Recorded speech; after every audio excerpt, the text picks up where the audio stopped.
오늘은 믿음을 단련하라라는 제목으로 은혜를 나누도록 하겠습니다. 계속 제가 믿음에 관한 말씀을 지금 여러분에게 증거하고 있습니다. 여러분의 믿음을 점검하고 계십니까? 도전받고 계십니까? 믿음이 자라가고 계십니까? 말씀을 듣던 중 여러분의 믿음이 큰 믿음으로 변화되는 은혜가 있어지기를 축복합니다. 오늘은 기록된 말씀을 통해서 빌립과 안드레의 신앙을 점검하면서 오늘 우리의 신앙도 함께 점검해 보려고 합니다.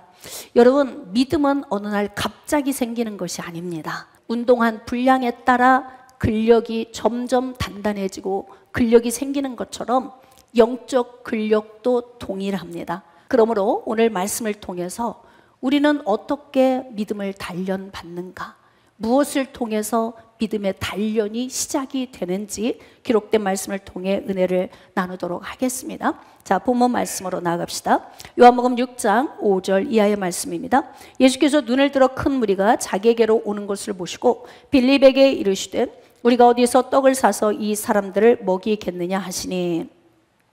여러분, 예수님 주변에는 12명의 제자가 있어요. 그리고 예수 그리스도 안에 와서 회복되고 예수님의 제자로서의 삶에 산 더 많은 사람들이 있습니다. 그러나 특별히 예수님께서는 12명의 제자를 집중적으로 교육하고 훈련하고 영권을 가지고 예수님을 이어서 사역할 수 있도록 하게 하기 위해서 특별히 훈련을 하셨습니다. 지금 예수님께 나온 많은 사람들이 있는데 이 사람의 숫자가 어느 정도냐면 어린 아이와 여자를 제외하고 남자의 숫자만 계산을 해서 얼추 5,000명 정도가 된다 그렇습니다. 그러니까 뭐 10,000명인지 15,000명인지 정확히 알 수는 없지만 이렇게 예수님께 나온 많은 사람들이 있다는 거예요. 여러분, 예수님께 나오면 우리가 얻는 가장 큰 복이 있습니다. 첫 번째는 영생을 얻는 복입니다.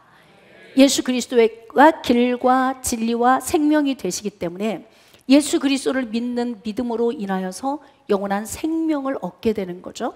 그 다음 두 번째, 예수 그리스도의 이름을 우리에게 위임하셨고 그 이름의 권세를 우리에게 주셨기 때문에 우리는 이 땅에서 살아가는 동안 어떤 인생의 문제를 만났을 때 예수 그리스도의 이름의 권세로 문제를 헤쳐나가는 복을 얻게 됩니다.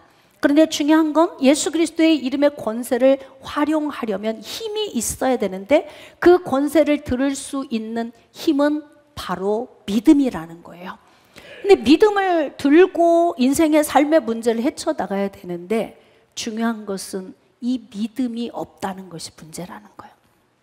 그래서 예수님께서 예수님 주변에서 예수님을 통해 훈련받는 제자들을 단련시키시는데 오늘은 특별히 빌립이 예수님 눈에 발견이 된 거예요.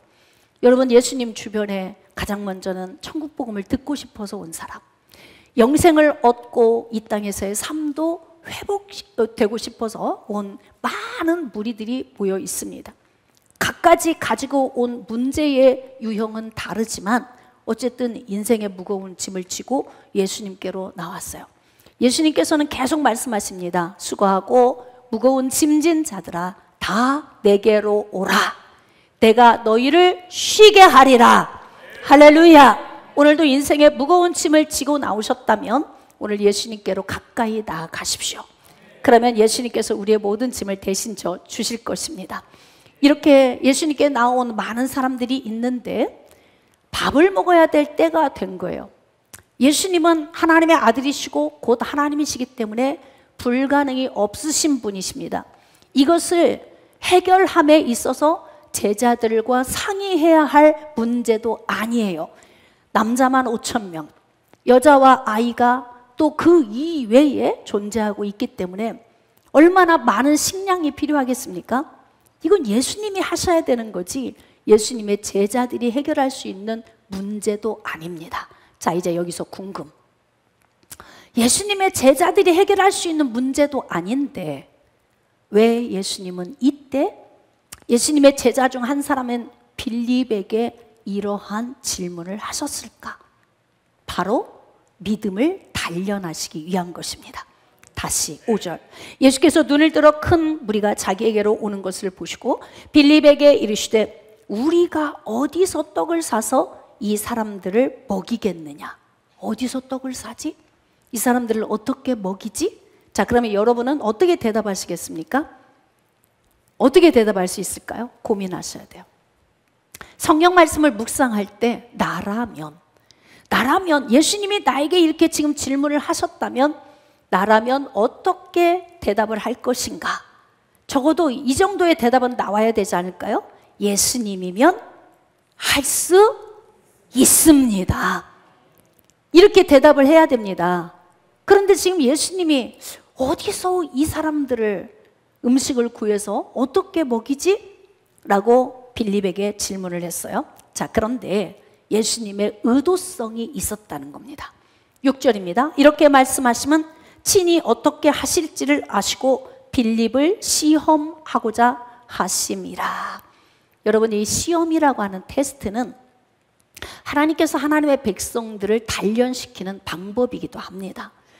우리 인생의 삶에 시험이 자꾸 오잖아요. 그러면 이 시험을 좀 분류를 해야 돼, 분류. 그래서 이 시험을 분리시켜야 됩니다. 아, 이 테스트는 하나님이 나를 단련하시기 위해 주신 거구나. 이 템테이션은 마귀가 나를 쓰러뜨리려고 가지고 온 것이구나. 이것을 다 이렇게 분류해서 분리를 시켜야 돼. 분리시켜서 나하고 무관한 것들은 빨리 버려버리고 나에게 필요한 것들은 지고 가야 되는데, 여러분, 시험이라고 하는 이 요인이 우리에게 다 부정적인 요인만 끼치는 건 아니에요. 하나님께서는 때로는 우리를 단련시키시기 위해서 시험, 즉 테스트를 하신다는 거지. 그런데 지금 예수님께서는 지금 이렇게 많은 무리를 먹여야 하는 이 지금 상황 가운데에서 당신이 스스로 해결할 수 있는 문제를 제자인 빌립과 지금 얘기를 나누고 있는 거예요. 이 많은 사람을 어떻게 먹이지? 어떻게 공급했으면 좋겠어? 지금 묻는 거예요. 자, 그러면 빌립의 대답을 좀 한번 보겠습니다. 7절입니다. 빌립이 대답하되 각 사람으로 조금씩 받게 할지라도 200데나리온의 떡이 부족하리이다. 여러분, 빌립의 이 말이 절대 틀린 말이 아닙니다. 맞아요. 때로는 이런 요인이 우리에게 반드시 필요합니다. 필요하지 않다고 말하는 게 아니에요. 그런데 지금 예수님이 빌립에게 요구하는 것이 무엇일까? 빌립에게 요구하는 것은 믿음을 요구하고 있어요. 왜냐하면 지금 우리가 할 수 없는 것이기 때문에. 그러니까 인생에 어떤 시험이 왔을 때 내가 감당할 수 있는 문제는 당연히 감당하고 가야 되지만, 내가 감당할 수 없어, 이것은 오직 하나님만이 하셔야 되는 일이야, 이런 문제를 만났다면 이때 우리는 믿음을 적용시켜야 된다는 거예요.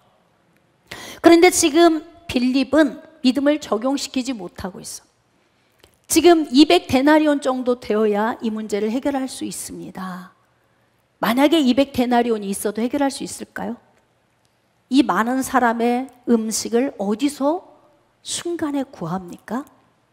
이것은 우리 힘으로 할 수 없는 것이고 오직 예수님만이 하실 수 있는 일이기 때문에 이때 빌립은 이렇게 말했어야 됩니다. 200데나리온의 돈이 있어야 이들을 먹일 수 있는데 예수님은 그것이 없어도 하실 수 있는 하나님의 아들이시고 곧 당신은 하나님이십니다. 이렇게 말할 수 있어야 된다는 거죠.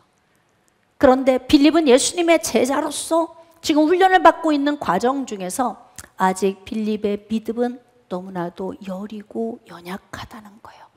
여러분, 우리가 믿음을 단련받고 이 믿음이 큰 믿음이 되기까지 이 출발이 굉장히 중요한데, 믿음의 출발은 어디서 시작이 되겠습니까?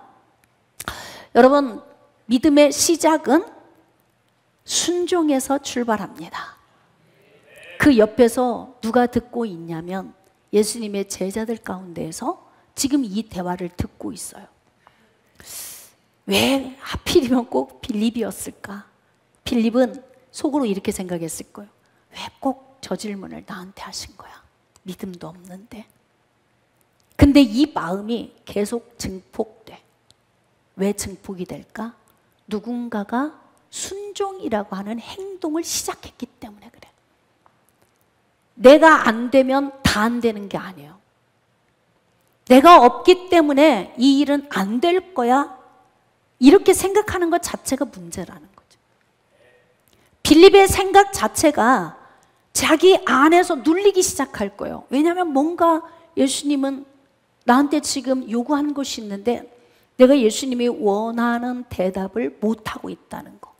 그런데 중요한 것은 한 사람이 5개의 보리떡과 물고기 2마리를 가지고 온 거예요. 누구일까요? 자, 제자 중 하나 곧 시몬 베드로의 형제 안드레가 예수께 여짜오되 여기 한 아이가 있어 보리떡 5개와 물고기 2마리를 가지고 있나이다. 그러나 그것이 이 많은 사람에게 얼마나 되겠사옵나이까? 여러분, 이 믿음이라고 하는 것은 순종의 발걸음이 떨어질 때 믿음의 열매가 나타나는 거예요. 또 믿음이 있는 사람은 순종이라고 하는 이 자신 안에 있는 행동을 할 수밖에 없어. 지금 예수님께서 이 많은 무리를 어떻게 먹일까? 어떻게 하면 좋겠어? 라고 말씀을 하시는데 안드레가 한 소년이 가지고 온 도시락을 가지고 온 거예요. 보리떡 5개, 물고기 2마리. 이것으로 어떻게 먹일 수 있을까? 이건 현실적인 생각이야. 그러나 이것을 가지고 나올 때에는 예수님은 하실 거야. 예수님은 하실 거야. 여러분이 지금 인생의 삶의 문제를 가지고 고민하고 있잖아요. 잠도 안 오고 입맛도 없고. 지금 나에게 온 테스트, 이 시험의 문제를 해결하려면 너무나 산적한 문제가 있어서 그래서 우리가 마음의 근심과 염려를 가지고 잠도 잘 수 없고 먹을 수도 없는 그런 힘겨운 상태에서 이 자리에 오신 분들도 계실 거라고요. 그런데 중요한 건 하나님의 말씀은 그냥 말씀이지. 아, 그런 말씀이 기록되어 있구나. 아, 그래? 이렇게 하고 오늘 여러분이 반복적으로 돌아간다면 여러분은 영원한 빌립의 자리에 머물러 있을 거예요. 빌립인 이유는 성장되어지지 않기 때문에 그래요. 예수님과 함께 날마다 함께 동행하고 함께 움직이고 그렇게 많은 표적과 기적을 바라보는데도 빌립은 여전히 빌립으로 남아있어요. 현실적인 거 필요하고 이성적이고 계산적인 거 필요 없는 게 아니에요. 우리에겐 굉장히 중요한 요인이지만 우리에게 믿음이 적용되어야 할 때가 있어요. 그때가 바로 언제냐면 우리 힘으로 할 수 없을 때. 이때 바로 예수님이 하실 수 있습니다. 이렇게 안드레처럼 믿음을 적용시킬 수 있어야 된다는 거죠.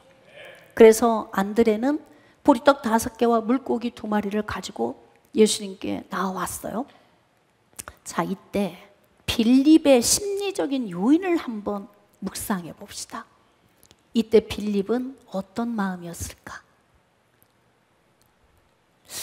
내가 저것을 했어야 되는데, 내가 예수님께 뭔가 믿음의 행위를 보여드렸어야 되는데, 그런데 나는 지극히 현실적인 요인만 가지고 예수님 앞에 서 있었던 나를 발견하게 돼.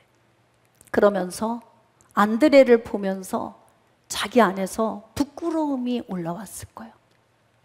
똑같은 예수님의 제자인데, 똑같이 신앙생활 하는데, 똑같은 말씀을 받고 있는데, 똑같이 구원 받았는데 왜 빌립은 자기의 생각에 멈춰 있고 안드레는 믿음을 적용했는가? 왜 그는 진보적인 행동을 보였는가? 이거 바라보면서 빌립은 굉장히 힘들었을 거예요.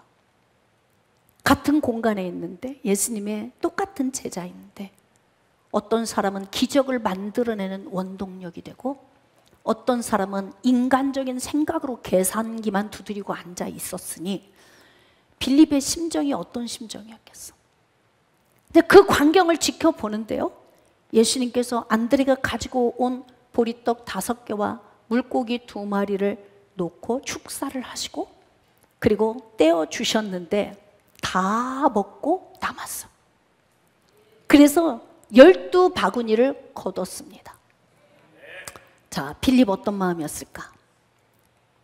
지금부터 빌립이 고민해야 하는 것이 무엇이냐면 성장되어져야 한다는 거룩한 부담감이 있어야 돼. 그러니까 신앙생활의 연조에 따라 우리는 믿음이 같이 자라야 되는데 신앙생활의 연조와 무관하게 믿음이 따로 놀아. 왜 그런 줄 아십니까? 믿음의 훈련을 하지 않아서 그런 거예요. 오늘 우리가 지금 똑같이 걸어서 나왔는데 근력의 강도는 다 달라요. 근력 관리를 하면서 운동을 열심히 한 사람은 굉장히 힘 있는 걸음을 걸어 나왔을 테고, 자기 근력 관리를 하지 않으신 분들은 휘청휘청 걸어 나온 분들도 있을 거예요. 똑같이 먹었는데, 똑같이 살고 있는데 왜 어떤 사람은 그렇게 강한 힘을 가지고 있고 어떤 사람은 그렇게 휘청거릴 수밖에 없는가? 이유는 무엇일까요? 단련하지 않아서 그런 거예요. 단련. 여러분, 사람이 39살이 되면 이때부터 매해년마다 1%씩 근력이 감소된다고 그래. 그러면 여러분들 지금 나이 계산을 해보세요. 몇 프로 정도 근력이 감소됐겠습니까? 그런데 어떤 사람은 감소가 되지 않고 오히려 강력한 근력을 소유한 사람이 있어요. 어떤 사람일까요? 꾸준히 근력 관리를 한 사람이에요. 그러니까 자기 관리를 잘한 사람은 자기 자신이 힘있게 살 수 있는 준비를 하는 거예요. 자, 그런데 신앙의 연조가 있는데 믿음의 근력이 강화가 안 됐어. 이유는 무엇인가? 단련이 안 된 거예요. 왜 단련이 안 됐을까요? 이 시험이 나에게 왔을 때 이 시험을 나의 믿음을 단련시키는, 강화시키는 요인으로 적용을 안 했다는 거예요.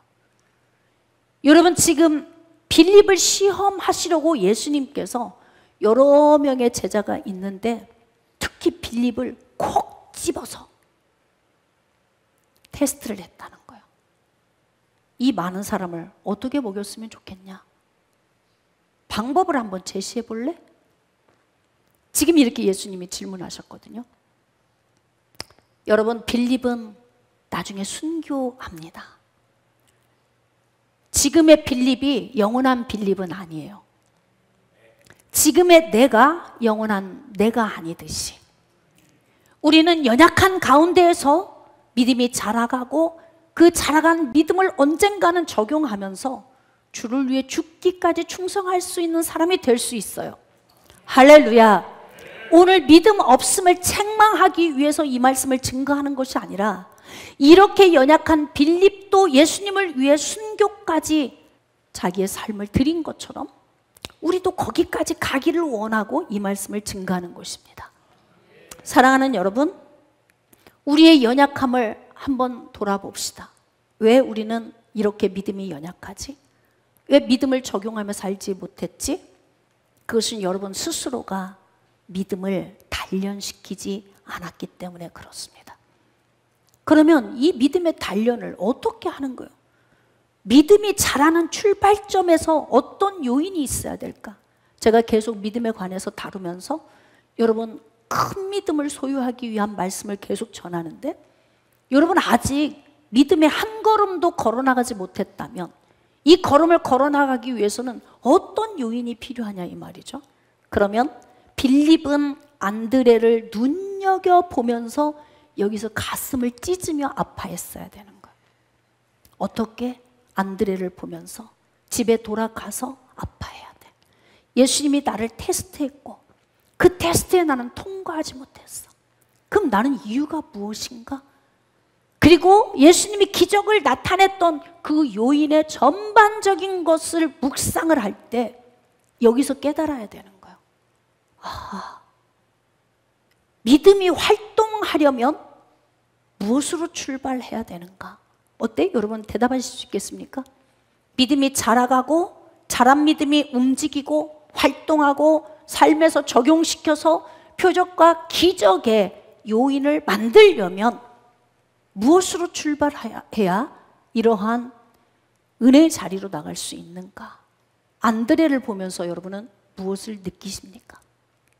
나는 할 수 없고 내가 인간적인 생각으로 볼 때에 보리떡 5개와 물고기 2마리로 이것으로 어떻게 할 수 있어? 나는 할 수 없는데 가지고 가보자. 누구에게? 다시 가지고 가보자. 누구에게? 예수님께 가지고 가보자는 거예요. 예수님이 하실 거야. 오늘 내가 할 수 없는 문제 예수님이 하실 거야. 그리고 여러분이 순종의 걸음을 떼시고 걸어가셔야 돼요. 순종의 걸음을 가지고 가서 보리떡 5개와 물고기 2마리를 가지고 오면서 보리떡 5개와 물고기 2마리, 여자와 아이를 제외한 5,000명의 저 장년들을 어떻게 다 먹일 수 있지? 인간적으로는 그렇게 계산이 될 수 있는데 중요한 건 그래서 내가 못해. 그래서 예수님이 하셔야 되는 거지 뭐. 그래서 예수님이 하셔야 되는 거라고. 그래서 그는 뚜벅뚜벅 순종의 걸음을 걸어서 예수님께 나아간 거예요. 순종의 걸음을 걸어서 예수님께 나아갔더니 예수님이 축사하시고 떼어서 다 먹이고 배불리 먹이고 12광주리를 남은 것을 거두게 하셨다. 이 모습을 보면서 우린 무엇을 아파해야 되는가? 여러분, 우리는 순종이라고 하는 요인이 있는지 우리 자신을 좀 점검해 봐야 됩니다. 여러분, 이제 사람들을 고치는 치유 사역, 하나님이 주신 그 은사를 적용을 해서 이제 많은 사람들을 회복시킬 때 이럴 때가 있어요. 그 사람의 믿음을 적용시키기 위한 순종을 요구할 때가 있어요. 한 번은 휠체어를 타고 오신 환자가 있었어.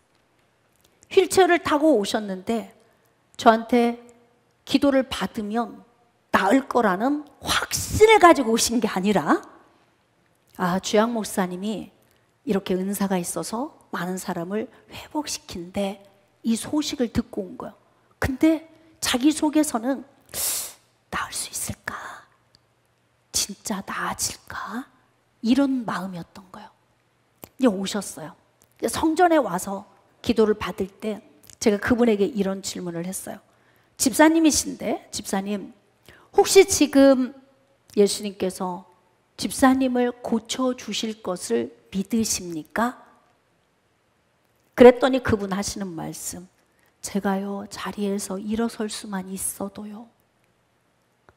그러니까 지금 일어나지 못하고 휠체어에 앉아있고 사람들이 들어다가 올려놓고 내려놓고 하는 그런 불편한 몸인데 자기는 그냥 거기에서 일어나서 설 수 있을 정도만 돼도 감사하다는 거예요. 거기까지가 그분의 믿음인 거예요. 제가 마음에서 좀 안타까웠어요. 하나님이 지금 하시면 당신을 걷게 하실 수도 있다. 거기까지 믿음이 옵니까? 대답을 못해. 자, 이제 제가 기도를 했어요. 기도를 하고 제가 그분에게 이렇게 요구를 했어요. 집사님, 일어나서 걸어보시죠. 자, 빌립 같으면 어떻게 할까? 빌립 같으면 일어나지 않지. 왜? 현실적이니까. 어떻게 지금 내 몸을 어떻게 일으켜 세워? 내가 어떻게 걸어? 못 일어나죠. 그래도 이분의 믿음은 겨자씨알 만한 믿음이라도 가지고 온 거예요. 의자에서 일어나기만 해도. 그런데 의자에서 일어났어요. 그래서 제가 다시 부탁을 했어요. 집사님 걸으실 수 있어요. 걸어와 보세요. 그랬더니 이분이 한 걸음 한 걸음 걸어 나오기 시작을 하는 거예요. 그러더니 성전 앞으로 나와서 왔다 갔다 하셨어요. 아직 몸에 전신의 힘이 완전하게 들어오지는 않았지만 그는 성전을 왔다 갔다 걷게 된 거예요. 제가 그래서 그분을 돌려보낼 때 이렇게 기도했어요. 하나님, 제가 기도를 멈출지라도 하나님의 손은 여전히 계속해서 만지고 치료하심을 믿습니다. 그랬는데 그가 어떻게 회복이 됐냐면 집에 돌아가서 계단을 올라가는데요, 번쩍 일어나서 자기 발로 걸어 올라갔어. 여러분, 우리가 믿음이 큰 믿음이 되기 위해서 우리가 해야 하는 일은 뭐냐면 순종이라고 하는 그 첫걸음이 우리에게는 그렇게 중요한 거예요. 지금 누가 뭐 가져온 거 있냐? 가서 한번 찾아와 봐라. 근데 인간적인 생각은 그렇죠. 그거 가지고 와서 이렇게 많은 무리를 어떻게 해요? 그냥 마음에서부터 기운이 훅 새는 거지. 그게 지극히 우리는 이성적인 생각인 거예요. 근데 안드레는 순종의 행동을 옮긴 거예요. 그래서 예수님이 가서 뭐 먹을 거 가져온 사람 있나 봐라 그랬더니 안드레가 그걸 가지고 와서 예수님 앞에 갖다 놓고 오병이어의 기적을 나타낼 수 있었다는 거예요. 여러분, 그래서 우리는 어떻게 해야 되냐면 내가 어떤 인생의 시험의 문제를 만났을 때 이때 자기 자신을 순종하는 방식의 훈련을 반복적으로 하셔야 돼요. 순종. 오늘도 순종. 내일도 순종. 여러분, 베데스다 목가에 요한복음 5장에 기록되어져 있는 베데스다 목가에 38년 된 병자에게 예수님이 찾아오셨어요. 자기 몸을 움직일 수 없는 사람인데 그 베데스다 목가에 천사가 내려와서 가끔씩 한번 물을 움직이면 제일 먼저 들어가는 사람이 치료를 받는 거예요. 얼마나 마음이 사모가 되겠어. 그래서 누군가에게 거기에 데려달라고 해서 거기 가 있는데 중요한 것은 물이 움직일 때 제일 먼저 들어가고 싶은데 몸이 움직여지질 않아요. 그러니까 몸을 움직일 수 있는 사람이 제일 먼저 들어가서 치료받고 할렐루야 하고 가는 거예요. 그것을 자기는 누워서 계속 지켜만 보는 거야. 나를 못에 넣어줄 사람도 없고 그 물이 움직이는 시간을 옆에서 누가 대신 기다리면서 나를 살릴 만한 그런 의욕의 사람도 없는 그런 상태. 그런 상태로 지금 그가 머물러 있는데 예수님이 찾아오셨어요. 예수님이 찾아오셔서 그의 그냥 단스러운 이야기를 다 들어주신 거지. 그리고 예수님이 뭐라고 명령하셨냐면 내 자리를 들고 일어나 가라 이렇게 말씀하셨어. 어때요? 여러분 일어나 갈 수 있겠어요? 잘 고민하고 대답하셔야 돼. 제가 대부분 기도를 하면 저의 기도를 받은 분들은 거의 많이 회복을 했어요. 한 번은 목 디스크 환자가 병원에서 제 이야기를 듣고 택시를 타고 그냥 환복을 입고 온 거예요. 왔는데 이분이 저에게 이런 얘기를 해요. 목사님, 제가 목 디스크가 왔는데 양쪽 팔 저림 증상부터 전신의 그 눌림 증상이 너무 심각해서 사실은 지금 수술을 하려고 병원에 입원을 했는데 목사님 소식을 듣고 왔다는 거예요. 그래서 제가 목사님 머리에 손을 올리고 기도하면서 그분이 목사님이셨는데 제가 그랬어요. 목사님, 지금 예수님께서 목사님을 치료하실 것을 믿으십니까? 믿으신다는 거예요. 그래서 제가 명령을 했습니다. 예수 이름으로 목 디스크에서 노임받아 자유해질지어다. 그리고 목을 움직여 보세요. 그랬어요. 여러분, 지금 목 디스크가 있는데 목을 많이 움직이면 위험할 수 있어. 근데 이것을 순종하고 할 수 있는 것은 믿음인 거예요. 그랬더니 그분이 목을 막 움직이더니 목사님 좋아졌어요. 다 나았어요. 목이 그냥 척척 돌릴 수도 없고 어떻게 움직일 수도 없어서 막 붙들고 왔는데 그 자리에서 목이 움직여져. 제가 항상 사역의 현장에서 기적을 맛보는 사람들의 특징을 보면 뭐냐면 순종하는 사람이다. 그러니까 나의 믿음이 삶 속에서 적용되려면 순종이 움직여야 되는 거예요. 그러니까 믿음이 단련되려면 여러분은 끊임없는 순종하는 삶을 사셔야 돼요.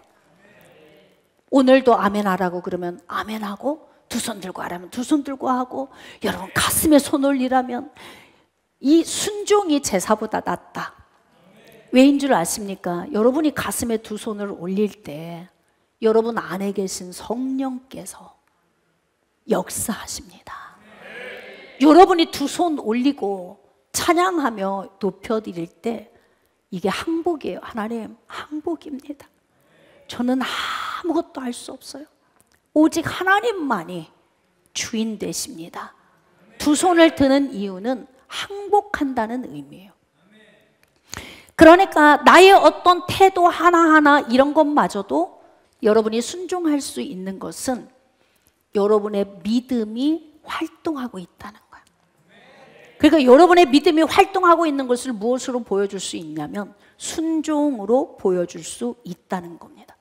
그러므로 사랑하는 여러분, 믿음을 단련할 때 이때 여러분은 순종하는 훈련을 하세요. 자꾸 안 되는데요? 200데나리온이나 있어야 되지요. 예수님 여기 좀 한번 보세요.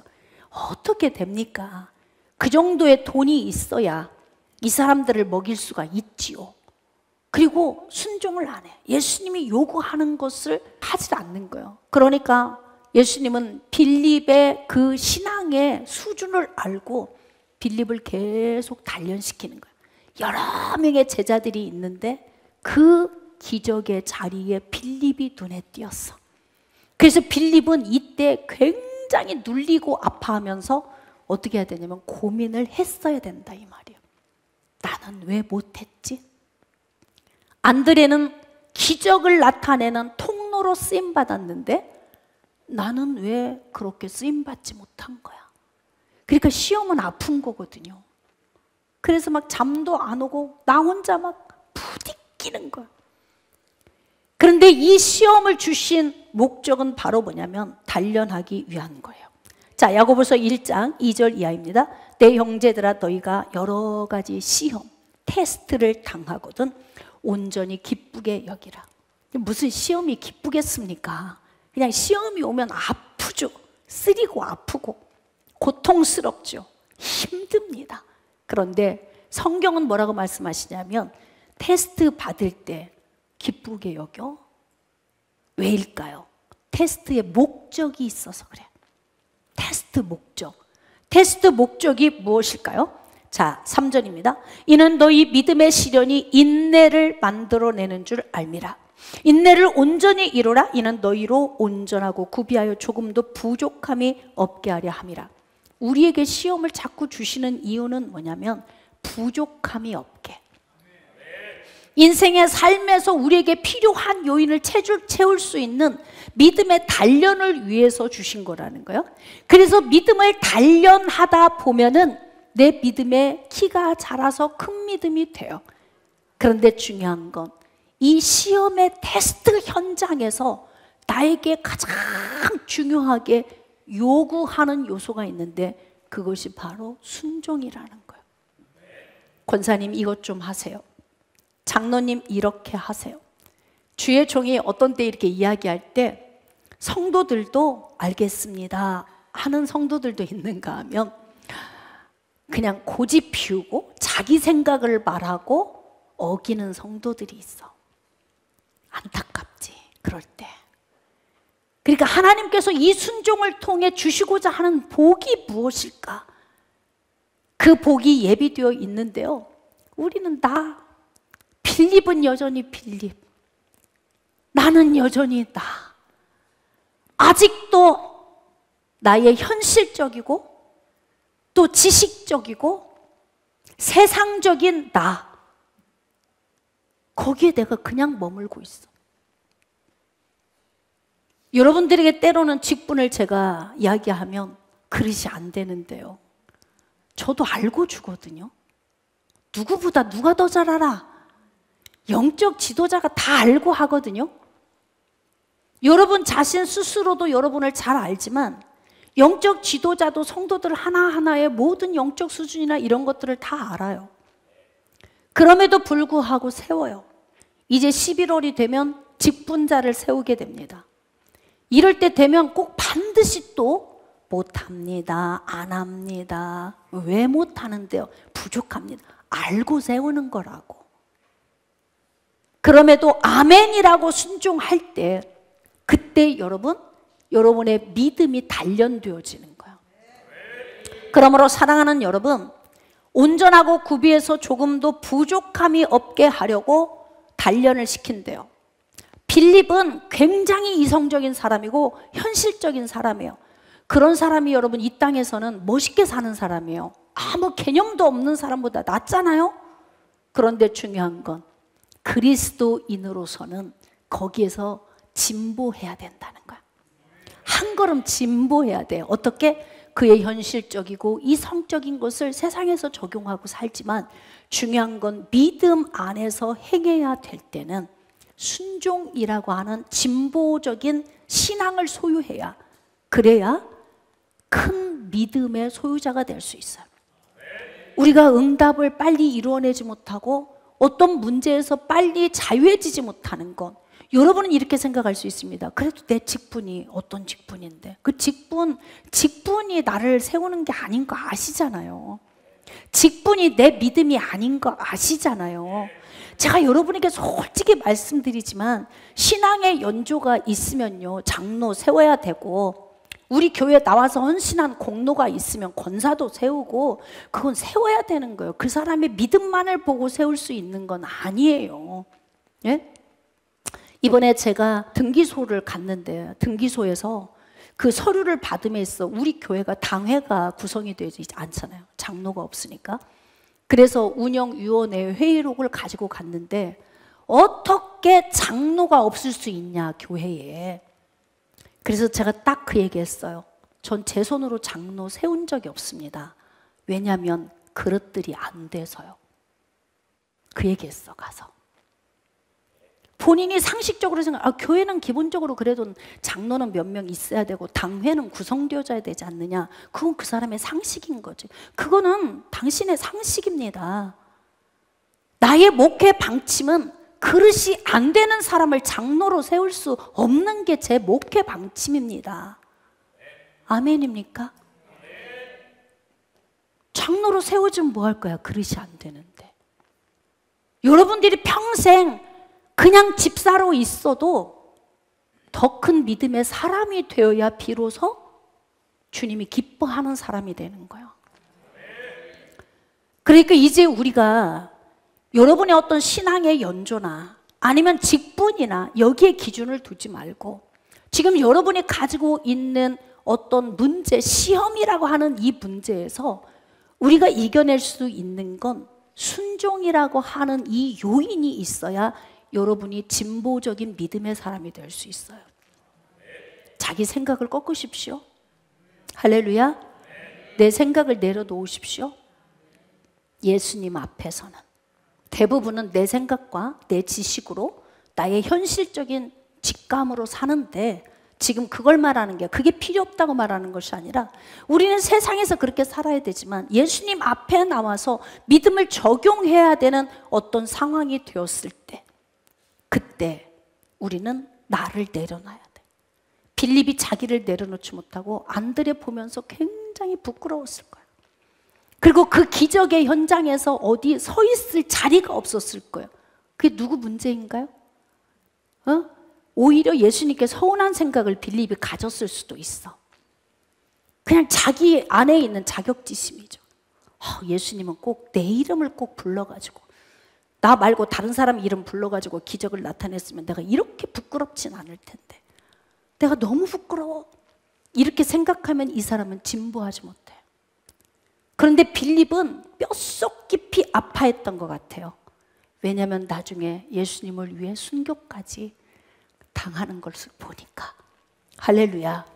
그러므로 사랑하는 여러분, 나를 쳐서 복종시킵시다. 믿음을 단련시킵시다. 어떤 방식으로? 순종이라고 하는 요인을 통해서 믿음을 단련시키세요. 그리고 믿음의 길을 자라가도록, 큰 믿음이 되도록 여러분의 자신을 쳐서 복종시키십시오. 그러면 안드레처럼 나는 할 수 없지만 예수님은 하실 수 있습니다. 그리고 요인을 가지고 나와서 예수님께 드렸을 때 그 많은 사람을 먹이고도 12 광주리를 거뒀던 것처럼 그런 기적의 삶을 우리가 살 수 있는 것입니다. 자, 사랑하는 여러분, 믿음을 단련합시다. 순종을 통해 단련합시다. 그리고 전진합시다. 그리고 그 믿음을 통해 복된 삶을 살아 누립시다. 그런 삶이 여러분에게 주어지기를 주님의 이름으로 축복합니다.